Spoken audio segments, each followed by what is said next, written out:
The capacity to learn is a gift. The ability to learn is a skill.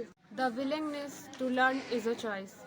And our choice is My Bollywood English. तो आपने देखा होगा कि कुछ लोग ऐसे होते हैं जो इंग्लिश और हिंदी दोनों फर्राटा मिक्सअप करके बोलते हैं। आपने अक्सर देखा होगा कि बहुत सारे ऐसे वीडियोस में देखा होगा कि लोग बोल रहे हैं और वो इंग्लिश भी उतनी फर्राटेदार बोल रहे हैं जितनी कि हिंदी बोल रहे हैं। दोनों मिक्सअप करके बोलते जा रहे हैं। हिंदी भी सेंटेंस बहुत अच्छा बोल रहे हैं, उसके बाद में इंग्लिश सेंटेंस भी बहुत अच्छा बोल रहे हैं। ये कई लोगों को आपने देखा होगा।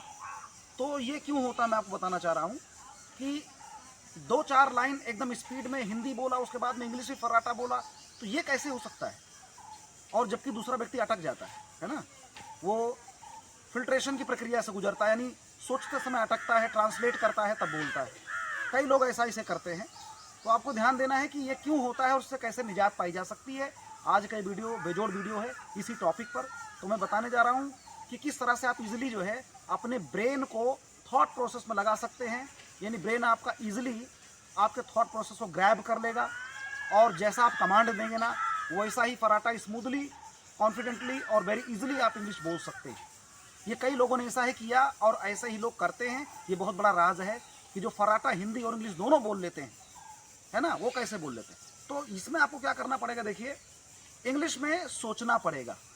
सोच तो सकते हैं इंग्लिश में ना, ये शर्ट है, ये कार है, ये साइकिल है। अब इसे सोचने के लिए तो हमको ज़रूरत नहीं ना कि शर्ट को जो है आप कमीज बोलेंगे, वो वाली बात यहाँ पर है। कार को मोटर गाड़ी बोलेंगे। तो जिस तरह से आप इंग्लिश में फर्राटा किसी वर्ड को बिना सोचे ही बोलने जाते हैं, है ना, तो वो चीज़ जो है आपको ध्यान देना है वो कैसे होता है। क्योंकि आपके ब्रेन ने उस चीज़ को एज इट इज ग्रैब किया है। उसको आपने कार ही बताया है, उसको आपने शर्ट ही बताया है ना, उसको कमीज सोच करके शर्ट नहीं बोला है। ये बात आपको बताना चाह रहा है ना। आप स्कूल बोलते हैं, विद्यालय नहीं बोलते हैं। तो ये चीज़ आपको बड़ी अचानक से पूछा जाता, फटाक से याद हो जाता है। आप मार्ग और रास्ता नहीं बोलते, सड़क रोड बोलते हैं। तो रोड किसने सिखा दिया? तो जैसे ही वर्ड को आप सोचेंगे जिस तरह से इंग्लिश में, वो वर्ड आपके दिमाग में प्रोसेस में लग जाएगा। और जैसे ही आप कोशिश करेंगे, when you tend to speak out a particular word, you don't have to stress out. आपको इसमें दबाव देने की जरूरत नहीं पड़ेगी, समझ गए ना, फटाक से वो चीज़ आ जाएगा। ठीक है, तो ये हम कहना चाह रहे हैं। तो इंग्लिश में सोचेंगे आप और आपका ब्रेन इजीली आपके थॉट प्रोसेस को एक्सेप्ट कर लेगा। ठीक है, और जो आप सोचेंगे वही आपकी जुबान पे आ जाएगा। ये मेरा वादा है और ये मेरा दावा भी क्लेम में कर रहा हूँ। ठीक है, कई लोगों को इस प्रकार सिखाया गया है और ये प्रैक्टिकल करके देखा गया है ना। जब आप ऐसा करेंगे तो आप इंग्लिश बोलते समय वैसे ही सहज महसूस करेंगे जैसा आप हिंदी बोलते समय महसूस करते हैं, without any hesitation, without any tension. ठीक है, you would be speaking English very easily, smoothly and as a native language. ये मेरा दावा है। ठीक है, तो आपका उस वक्त जब आप जैसे हिंदी बोलते हैं तो आपका बॉडी जेस्चर जो होता है ना, बॉडी लैंग्वेज, वो किस तरह से होता है ना, बॉडी लैंग्वेज किस तरह से होता है। Request to all guys, just start thinking each and every moment in English only and you must see कि आपका ब्रेन आपके पॉइंट ऑफ व्यू से इंस्पायर होगा और जो आपने इनपुट दिया अपने ब्रेन को, आपका ब्रेन बहुत ईजिली उसे आउटपुट के रूप में आपकी जुबान पर आ जाएगा। वो चीज़ वो डाल देगा जुबान पर आपके। ठीक है, जो चीज़ें आपने ब्रेन को दिया हुआ है सोचने के लिए। तो एक बात और मैं बताना चाहता हूँ कि अपने मदर टंग इन्फ्लुएंस को इस दौरान, अपने डायलेक्ट को, यानी जो आपकी क्षेत्रीय भाषा है जहाँ से आप बिलोंग करते हैं, उस लैंग्वेज को आप इंग्लिश में मत लाना, उस लहजे में मत बोलना। ठीक है, आपका प्रोनाउंसिएशन, आपका एक्सेंट और आपका बॉडी लैंग्वेज बहुत ही बेहतरीन होना चाहिए। तब आप में कॉन्फिडेंस बिल्डअप होगा और तब आप फ्लुएंटली इंग्लिश स्पीकिंग के लिए तैयार हो जाएंगे। ठीक है, तो इसके बाद एक और चीज़ आपको बचाना है अपने आप को, and this must be your first priority. क्योंकि अगर आप खाएंगे कौवा बिरयानी, यानी आपने वो रन फिल्म का डायलॉग तो ज़रूर है ना, विजय राज वाला, वो सुना होगा कि अगर आप खाएंगे कौवा बिरयानी तो मोहम्मद रफ़ी जैसी आवाज़ थोड़ी ना निकलेगी। कहने का मतलब ये है कि अगर आप लोकल लैंग्वेज यूज करेंगे तो इंटरनेशनल कैसे निकलेगा, बताइए, है ना।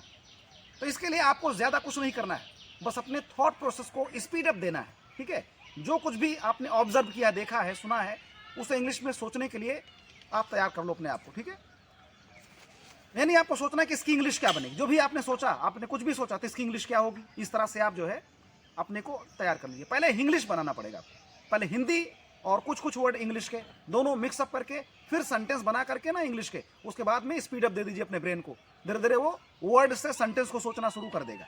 ये प्रोसेस आपको करना है। ऐसा करते समय आपको बोलना जारी रखना है, लेकिन ये बात आपको ध्यान देना है, वर्बली या मन में इंग्लिश में बोलते ही रहना है, ठीक है।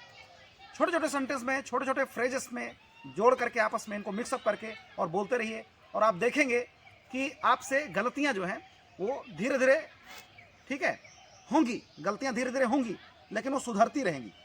That's how you can speak English very fluently and confidently guys. और वीडियो को बहुत ज़्यादा लंबा नहीं करेंगे, मेरी बातों को ध्यान कीजिएगा। बाकी आप लोग एक्सपीरियंस्ड हैं, जैसे सीख रहे हैं, क्योंकि रोगी से बड़ा वैद्य नहीं हो सकता है। रोगी बता सकता है कि मेरे बीमारियां क्या क्या हैं, मुझ में कमियां क्या क्या, उसी के अकॉर्डिंग वैद्य जी जो है दवा देते हैं। तो एक टीचर, एक ट्रेनर से ज़्यादा जो है आपको एक्सपीरियंस होता है मुझे कहाँ कहाँ प्रॉब्लम आ रही है, लेकिन जो मैंने बताया वो अपना एक्सपीरियंस बताया, इसे आप ग्रैब करें। और मैं उम्मीद करता हूँ कि ये आपके लिए बहुत ही लाभकारी वीडियो है।